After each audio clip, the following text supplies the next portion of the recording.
Going to do a walk around this 59 Dodge D100.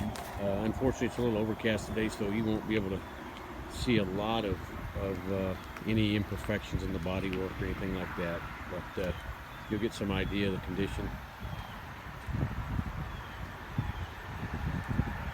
And I'll try to capture any reflections that might show a little ripple here or there.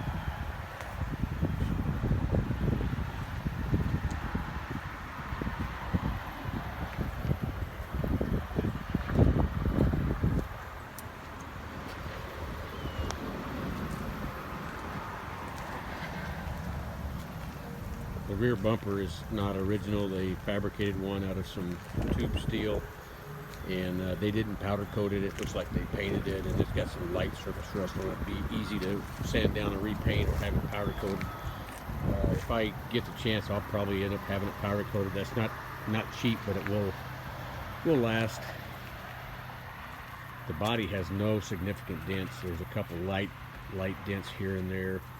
I don't think when they restored this thing, it was a cab off restore. I do not believe they used any Bondo. I can't confirm that because I haven't sanded anything down, but there's just some light dents that would have been easy to fix with Bondo had they used it, or plastic, whatever you want to call it. Like I'm not even sure I can get them here. I can't really see them in this, but you get an idea. It's a very clean looking truck. All of the glass is really, there's no chips or cracks in the glass anywhere. Thank goodness, because I think it would be very hard to replace the glass. I do have an extra side window. I'm not sure if it's the driver's or the passenger side window. I do have an extra. That's one of the extras that I have with the truck.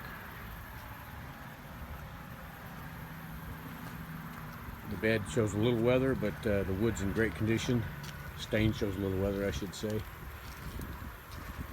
And that's it. Like here, you can see a small dent here in the bed. Not a big deal, but if you're looking to show the truck, this isn't a truck for you. This is more of a truck to drive to shows or parades, hay rides, that kind of thing. Just a little video inside. I got a bunch of junk inside the truck.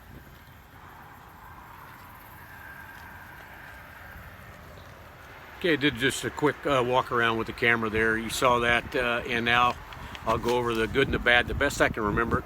I'm pretty big on full disclosure. There's no sense in hiding anything. It's not a truck I want to sell, so why would I not tell something? So the good, I'm gonna estimate this truck at 90 to 95% original. I didn't do the restoration. I'm not sure exactly when it was done, but I did see some pictures of it. It was a cab off. So they redid the frame, or I should say they cleaned the frame, and you, in the still shots I showed you, you can tell the frame is very clean. Just a little light surface rust here and there. There's no rust on the truck to speak of, except one of the floorboards.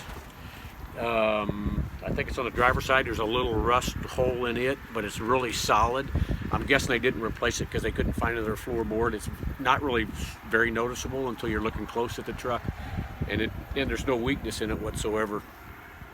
All lights work, blinkers, high beams, low beams, blinker indicators on the dash, they work. The high beam light works on the dash, brake lights, all that stuff works. The horn works, the wipers work. I think the wipers only have one speed. I'm not sure if that's the way they're supposed to be or not, but that's the way this one is. The heater and defroster works. That's 2-speed, and the diverter works fine. It operates fine. That's been replaced. I think the whole heater motor had been replaced. I think it's got a new heater core in it. Very clean undercarriage, as you saw in the pictures. No significant leaks of fluids. Over an extended period of time in a garage, it will leave a couple really small spots, but nothing big. When I changed the oil recently, I snugged down the oil pan gasket around the bolts around it. I think that was the majority of the slight seepage that was leaking. The truck starts really easily. It takes a choke to start it when it's cold, but almost immediately you can take the choke off, and it from that point when it's warm, it starts right up with no issues.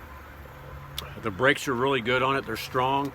The parking brake / emergency brake doesn't hold right now. It's the old style that where it doesn't work off the axle, it works off of the drive shaft. And the service manual explains the procedure to adjust that. I just haven't done so. The tires are all like new. The spare is new, but the other, even all 4 of the tires on it have very, very low miles on them. The engine is strong. It's really strong. I don't know when it was rebuilt. They clearly rebuilt the engine, but it runs well. You can tell by looking at it. It's been rebuilt. I mean, the engine compartment's very clean. This truck has no problem running 55, 60 down the highway. I mean, I've had it on both the minor highways and interstates, and it does fine at that speed. It'll probably go faster than that too, but 55 to 60 is all I would run it at myself. That's me. And as long as I've owned it, it's always been garaged. I assume it was garaged when the gentleman owned it before me, because there just really isn't any rust on the truck. You might find a little bit of surface rust here or there in a nook and cranny on the outside of it, but nothing that would indicate that it's been exposed to any significant weather. The extras that on the good too, I do have service manuals for it, which is a good thing to have. As I mentioned in the other video, I have one extra door glass. I'm not sure if it's the drivers or the passengers, and an extra steering column. I don't know the story on that. It came with the truck. Extra heater core that looks like it's either new or rebuilt, and the radio in this truck, when it had one installed, it was up on the top of the cab, and when they restored it, they took that out, which is fine, because obviously well, not obviously, but honestly, the truck is so loud going down the road, I can't imagine that you would hear it anyway. But I do have the original radio. It would have to be rebuilt by somebody that does that, and I have the housing that would mount to the top of the cab, and even the speaker. It was a single speaker deal. If somebody ever wanted to redo that, I've got that stuff that will be included, and some miscellaneous stuff, like one of the turn signal lenses for the front. There's an extra one of those, some parts here and there. I can't remember off the top of my head, but that's the good I can think of, other than the fact that it's just a really good looking truck. It gets a lot of compliments. The bad really is a short list, but I'll go through it as thoroughly as possible.